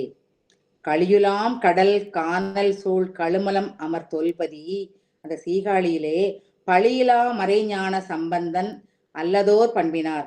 அந்த ஊர்ல எல்லாருமே மறை ஞானம், அதாவது வேள்விகள் செய்வாங்க, பழியில்லாத வேள்வி செய்யக்கூடிய அந்த ஊர்ல இருக்கக்கூடிய ஞான சம்பந்த பெருமான் மொழியினால் அரை அணிநல்லூர், அவர் வார்த்தையால் சொல்லப்பட்ட அந்த அணிநல்லூர் பாடல்களை எல்லாம் யாரெல்லாம் அந்த முக்கண் மூர்த்தி தன் தாழ் தோழ கெழுவினார்னா பொருந்தியவர்கள், அவங்கெல்லாம் என்ன பண்ணுவாங்க, கேடில்லாத வாழ்பதி பெறுவரே என்று சொல்லி அந்த பெருமானுடைய பலன் எல்லாம் சொல்லி முடிக்கிறார். அப்படி அற்புதமான பதிகத்தை சொன்ன பெருமானுக்கு வணக்கம் சொல்லி என்னுடைய உரையை முடித்துக் கொள்கிறேன். ஏதேனும் தவறுகள் இருந்தால் மன்னிக்கம். சிற்றம்பலம். அருமை அம்மா, ரொம்ப சிறப்பா இருந்தது. ஆனா உங்களுடைய நோக்கு ஒரு வித்தியாசமானது. நல்லா ஒவ்வொரு பாடலுக்கும் 1 2 3ன்னு அந்த நண்பர் சொல்லி அதுக்கு பொருள் சொன்னது மிக சிறப்பு, ரொம்ப அருமையா இருந்தது. இப்படியும் சிந்திக்கலாம் அப்படின்னு சுவாமி இன்னைக்கு உணர்த்தி இருக்கிறாரு. அது சித்தாந்தத்துலதான் நாங்க அப்படி நம்பர் போட்டு மாணவர்களுக்கு சொல்லுவோம். ஆனா திருக்குறளையும் இப்படி சொல்லலாம் அப்படின்ற ஒரு கருத்தை நீங்க சொன்னது ரொம்ப மகிழ்ச்சியா இருந்ததுமா, ரொம்ப சந்தோஷம். அந்த அரையணை நல்லூருடைய வரலாறு சொல்லி ஆரம்பித்தது மிக சிறப்பு. அதை விட ஒரு சிறப்பு என்னன்னா, நம்மளுடைய பெரிய புராணத்திலேயே ஒரு செய்தியை நமக்கு சொல்றாங்க. என்ன அப்படின்னா, அந்த அரையணை நல்லூர்ல வந்து கோவல் நீடிய வீரட்டம் அமர்ந்தவர் புரைகளில் கனிந்து ஏற்றி ஆவின் 5 உகந்து ஆடுவர் அரையணை நல்லூரை அணிந்து ஏற்றி பா அலர்ந்த செந்தமிழ் கொடு பரவுவார் பரவுசீர் அடியார்கள் மேவும் அன்பு ஊரும் மேன்மையாம் தன்மையை விளங்கிட அருள் செய்தார் அப்படின்ட்டு பெரிய புராணத்துல ஞானசம்பந்த பெருமான் அந்த அரையணை நல்லூர்ல வந்து பாடியதை சிறப்பா வந்து நமக்கு சேக்கலா சுவாமிகள் அருமையா எடுத்து காட்டியிருக்கின்றார்கள். அதாவது முதல் பாடல பற்றற்றவர்கள் அப்படின்ற அந்த தன்மையை சொல்லி, பதவி நீங்கியவர்கள்லாம் அங்க போய் வழிபாடு பண்ணா பதவி கிடைக்கும் அப்படிங்கிறது ஒரு பெரிய சிறப்பு. நமக்கு என்ன பதவி, சிவலோக பதவி கிடைச்சா போதும், அதனாலவே நம்ம போய் அந்த பெருமானை வேண்டணும் அப்படின்னு நாம புரிஞ்சுக்கிறணும். அடுத்து வீடிலார் இளவெண் மதி சூடிலார் மறை பாடினார் அலல்லாடி அப்படின்னு அந்த நம்பர் போட்டு சொன்னது ரொம்ப ஒரு சிறப்பு. என்ன வீடிலார் அப்படின்னா அழிவில்லாதவர், 100 கோடி பிரம்மர்கள் நொந்தினர் 6 கோடி நாரணர் அப்படின்னு அந்த பிரளய காலத்தை சொல்லி அது 4ஆம் திருமுறையில இப்படி எல்லாம் சொல்லியிருக்கிறாங்க அப்படின்றது சொல்லிட்டு எதுக்காக வீணை வாசிக்கிறார் பெருமான் அப்படின்றது உண்மையிலே எல்லாருக்குமே ஒரு சந்தேகம் தான். வேயுறு தோழிமங்கன் அப்படின்னு நம்ம இடமுண்ட கண்டன் மிக நல்ல வீணை வரும். அப்ப வீணை வாசிக்கிறது எதுக்காக அப்படின்னா அந்த நாதத்துல இருந்து உலகத்தை படைக்கிறார் அப்படின்ற கருத்து மிக சிறப்பு அம்மா. உண்மையிலே அது மட்டும் இல்ல, சௌந்தரிய லகரியில இருந்து அப்படி நிறைய நூல்களை நீங்க ஆராய்ச்சி செஞ்சிருக்கீங்கன்றது ரொம்ப ஒரு சிறப்பு. அப்போ உமையோடு விளையாடுறது ஐந்தொழில் செய்கின்றார், அப்ப மீண்டும் புனர் உற்பவம் வருது அப்படின்ற அந்த கருத்துக்கள்லாம் ரொம்ப இது. தவறு செய்தவர்களை போய் நம்ம மன்னிப்பு கேட்டோம்னா அவனை சார்ந்தம் என்றால் நம்ம உயரமான இடத்திற்கு அவர் வைத்துக் கொள்வார்ன்றது அந்த மதிசூடியை வைத்து மிக அழகாக சொன்னீர்கள். அழலாடி அப்படிங்கிறது அவருடைய பேராற்றல். அது காரைக்காலுடைய அற்புத திருவந்தாதிலாம் சம்ஹார தாண்டவம் அப்படின்னு ஒண்ணு இருக்குன்றது குறிப்பிட்டு காமிச்சிங்க. தாழ் சடையும் 8 திசையும் வீசி ஆடினார், அங்கம் குளிர்ந்து அனல் ஆடல் அப்படின்றது அந்த குளிர்ச்சி வெப்பம் மறுதலை பொருள் அது ஒண்ணா இருந்தது அப்படின்றத அம்மையார் சொல்றாங்கன்றத ரொம்ப ஒரு சிறப்பா இருந்தது. 2வது பாடலையும் நிறைய கருத்துக்கள். அதாவது 3வது பாடல எலும்பு மாலை அந்த சொக்கத்தங்கம் அப்படின்னா அது நல்லா இருந்ததுங்க. நல்ல ஒரு கருத்து. சொக்கநாத புலவர் நம்ம நிறைய பேர் சொக்கநாத புலவருடைய நூல்கள் நீங்க ஆராய்ச்சி பண்ணிருக்கீங்க, உங்களுக்கு அது எளிமையா இருக்கு. அது மேரு மலை, அது வெள்ளி கைலாய மலைன்னு சொல்லி காமிச்சு தங்கத்திலையும் வெள்ளியிலையும் ஆவரணம் போட்டா இந்த தட்டான் எடுத்துட்டு போயிருவான், அதனாலதான் அவரு அப்படி எலும்பு மாலையெல்லாம் அணிந்திருக்கிறார்ன்ற ஒரு நகைச்சுவையா இருந்தாலும் அதுல பெரிய கருத்து. உண்மையிலே இந்த உலக வழக்கோடு இருக்கின்ற அந்த செயலை நீங்க சொன்னது மிக சிறப்பு. அது காஞ்சிபுரம் தங்காளமூர்த்தி காயாரோகண படலம் அது சொன்னது. அப்புறம் குமரகுருபுரம் அந்த இண்டை மாலை சொல்லி இது பண்ணது. அடுத்து அந்த கனல் சூலம் அப்படின்னு சிறுதொண்டர் புராணம். அப்போ மும்மலத்தை அழிக்க கூடியது அற்றம் காத்த அருள் அப்படின்ற அந்த கருவி அப்படின்றது சொன்னது. இப்படி பிங்ககன் அப்படின்றது சொல்றது.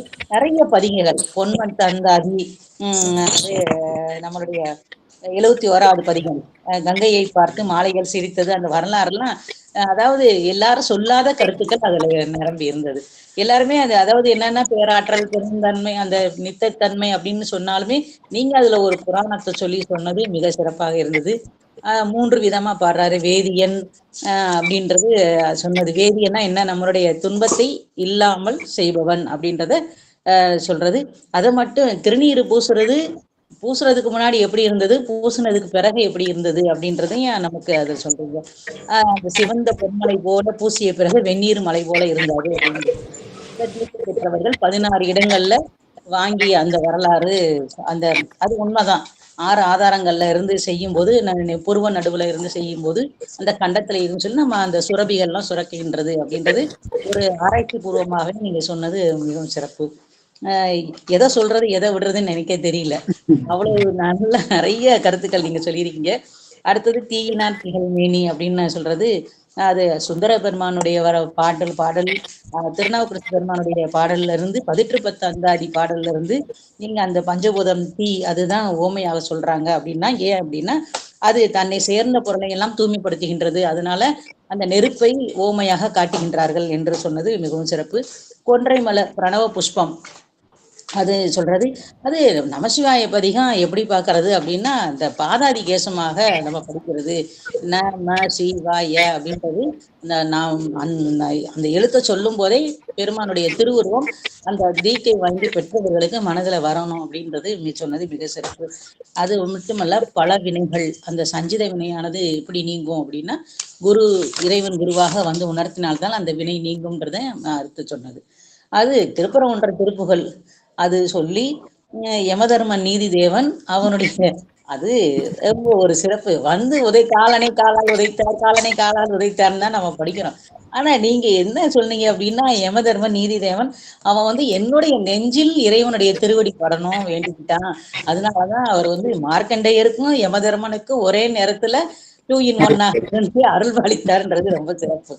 அந்த கலல் பெருமானுடைய அம்மை அழகு பார்த்து அந்த கலலை அணிந்தாள் அப்படின்றது இது போற்று பற்றோடையில இருந்து பல நூல்களை ஆராய்ச்சி பண்ணி சொன்னது ரொம்ப சிறப்பு. அது திருமுறைகளில் பாடினால் வரும் புகழ் எப்படிப்பட்டது அப்படின்னா அதுதான் உண்மையிலே நிலைத்தது.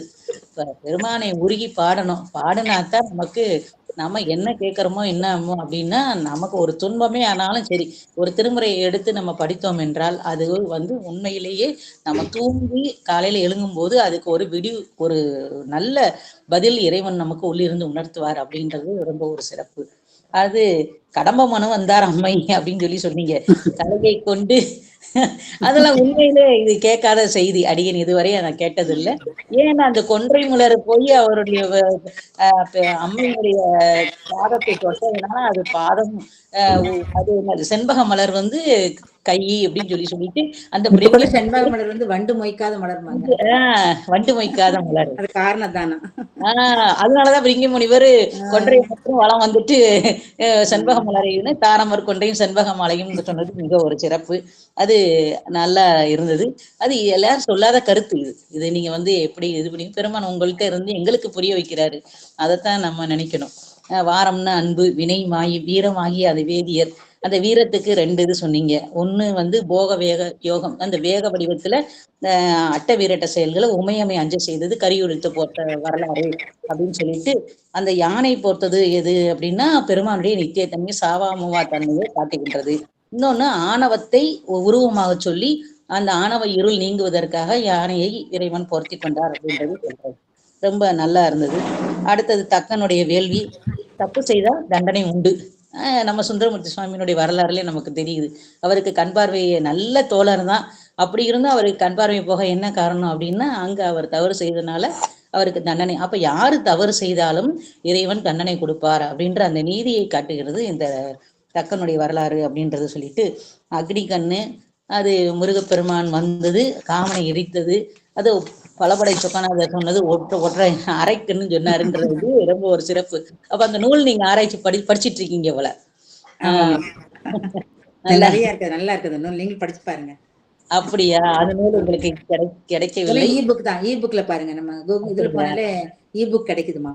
சரி சரி சரி. 51 பாட்டு பாடிருக்கு. ஒவ்வொரு பாட்டுமே அருமையா இருக்குது. நல்ல கிண்டல் கிண்டலா பண்ணி பாடிக்கிறாரு. சுவைக்கு சுவைப்படுற மாதிரி இருக்குது பாடல்கள் எல்லாம்.